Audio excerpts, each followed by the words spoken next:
fast, sitting here praying that this night's gonna last. You got it all on tap, I'm loving your vibe, always have your back. We like all the same tracks, listen all night in the sheets all black.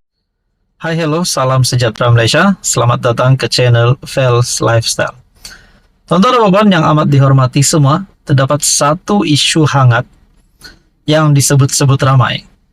Ini sekali lagi dikaitkan dengan nama bekas Perdana Menteri Tun Dr. Mahathir Mohamad. Mungkin ramai yang bertanya, kenapa sampai Tun Dr. Mahathir Mohamad membuat kenyataan yang menyentuh kaum India, dan ini bagi saya sensitif. Pada akhirnya banyak pihak yang bersuara dan ada juga yang sampai meminta Tun Dr. Mahathir, yaitu bekas Perdana Menteri tersebut, untuk memohon maaf dengan mengeluarkan kenyataan di mana susulan dakwaan kaum India dan Cina tidak setia kepada Malaysia kerana masih terikat dengan negara asal. Satu perkongsian daripada FMT, bertaubat jadi bapa prejudis. Wakil PKR desak Dr. Mahathir mohon maaf. R. Yuneswaran berkata, Dr. Mahathir Mohamad Dr. Mahathir Mohamad menghina perpaduan pelbagai kaum yang dibina dengan nilai kesetiaan tanpa berbelah bagi. Seorang wakil rakyat PKR mendesak Dr. Mahathir Mohamad memohon maaf kepada masyarakat India dan Cina. Susulan dakwaannya, kaum itu tidak setia kepada Malaysia kerana masih terikat dengan negara asal. Nah, saudara-saudara, tuan-tuan dan puan, sebelum saya meneruskan di dalam artikel ini, Anda boleh komen di bawah, dipersilakan komen di bawah. Adakah Anda setuju dengan kenyataan Tun Dr. Mahathir ini? Sekiranya Anda setuju, Anda boleh komen di bawah setuju. Sekiranya tidak, Anda juga boleh komen di bawah.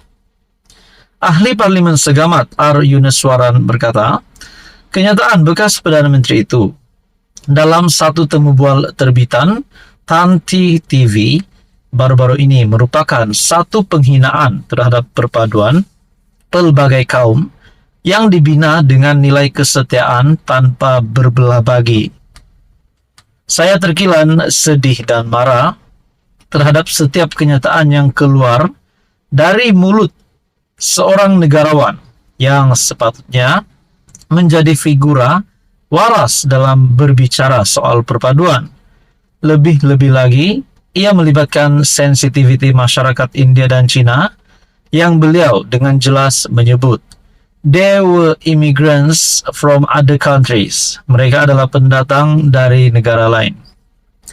Mewakili masyarakat India pelbagai segmen di negara, saya menuntut agar Mahathir memohon maaf secara terbuka dengan kadar segera kepada seluruh rakyat Malaysia, khususnya masyarakat India dan Cina yang amat terkesan dengan perspektif dan persepsi tidak waras beliau, katanya dalam kenyataan. Nah, dua persoalan yang saya nak timbulkan di sini. Pertama, dengan kenyataan ini, adakah Tun Mahathir boleh dikenakan tindakan undang-undang sekiranya beliau disaman? Dan yang kedua, menurut kenyataan daripada R. Yuneswaran, beliau menuntut agar Mahathir memohon maaf secara terbuka, khususnya masyarakat India dan Cina yang amat terkesan dengan perspektif dan persepsi tidak waras beliau. Adakah dengan ini Tun Mahathir, kita boleh katakan, adakah Tun Dr. Mahathir sudah nyanyuk? Itu menjadi persoalan. Adakah tahap kesehatan Mahathir sudah mencapai tahap yang tidak waras sehingga beliau mengeluarkan kenyataan ini? Itu menjadi persoalannya, saudara-saudara. Di dalam perkongsian ini lagi, dalam temu bual dengan saluran berita tersebut, Mahathir berkata, orang India di Malaysia mesti ingat mereka ialah rakyat Malaysia lebih daripada pendatang. Ditanya sama ada, ini bermakna orang India di Malaysia harus berasimilasi sepenuhnya dan menjadi Melayu. Mahathir bersetuju. Yuneswaran menambah ungkapan berunsur diskriminasi itu boleh merencatkan keutuhan perpaduan yang merupakan teras penting dalam memperkukuh ketamadunan. Nah, saudara-saudara, apa komen Anda berkaitan dengan isu ini? Sekian saja, teruskan bersama di dalam channel ini. Jangan lupa tekan butang like, share, dan juga subscribe. Halo semua, salam sejahtera Malaysia, tuan-tuan dan puan yang amat dihormati.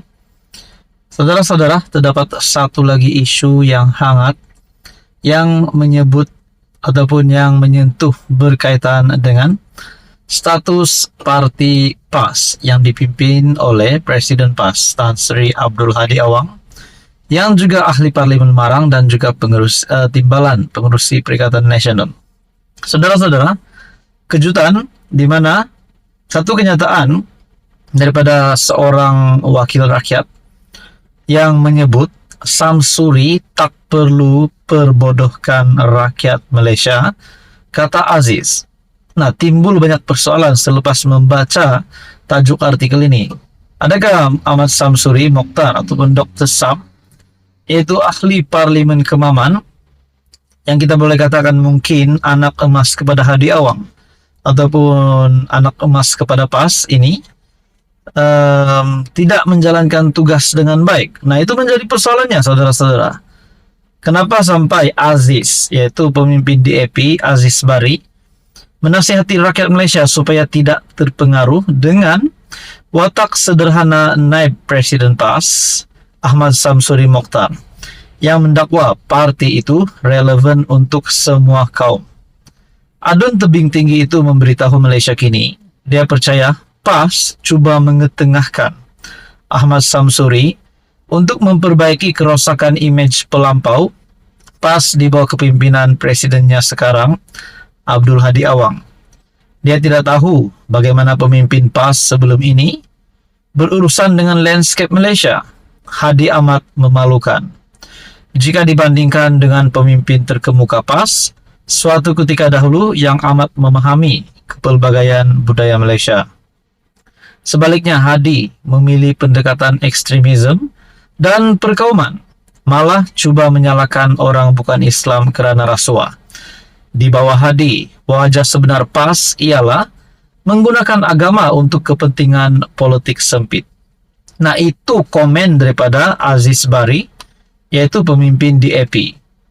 Nah, saudara-saudara, tuan-tuan dan puan, kalau benar memang Hadi Awang ini seorang yang pelampau ataupun seorang yang ekstremis, yaitu Presiden PAS hari ini, di mana di bawah Hadi Awang wajah sebenar PAS ialah menggunakan agama untuk kepentingan politik. Kalau benar apa yang dinyatakan Aziz Bari ini, bukankah Hadi Awang yang perlu keluar daripada PAS ataupun letak jawatan, biarlah PAS dipimpin oleh pemimpin yang lebih layak supaya sesuai dengan kenyataan Ahmad Samsuri, yaitu PAS adalah parti yang relevan untuk semua kaum.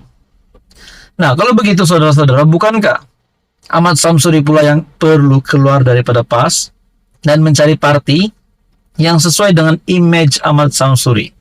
Itu menjadi persoalan.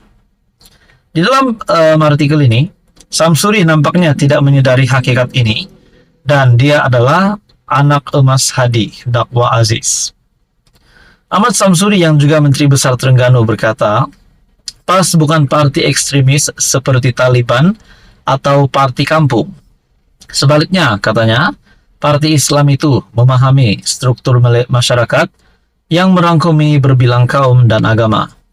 Aziz bagaimanapun berkata, PAS hanya berbahasa basi mengenai masyarakat Malaysia yang berbilang budaya, tetapi parti itu tidak mempunyai idea yang jelas dan agendanya hanya tertumpu kepada satu kumpulan. Pendek kata, PAS pada masa ini telah menjadi pertubuhan perkauman dan berhaluan kanan sama seperti UMNO selepas ia bernasib buruk pada PRU 2008. PAS hari ini adalah oportunis dan sanggup menikam rakan dari belakang untuk kepentingan politiknya sendiri. Dan kita melihat sebagaimana PAS sanggup menjadi orang suruhan UMNO dan menghancurkan Pakatan Rakyat pada 2015. Nah, saudara-saudara, tuan-tuan dan puan, apa komen Anda berkaitan dengan isu ini? Sekian saja, teruskan bersama di dalam channel ini.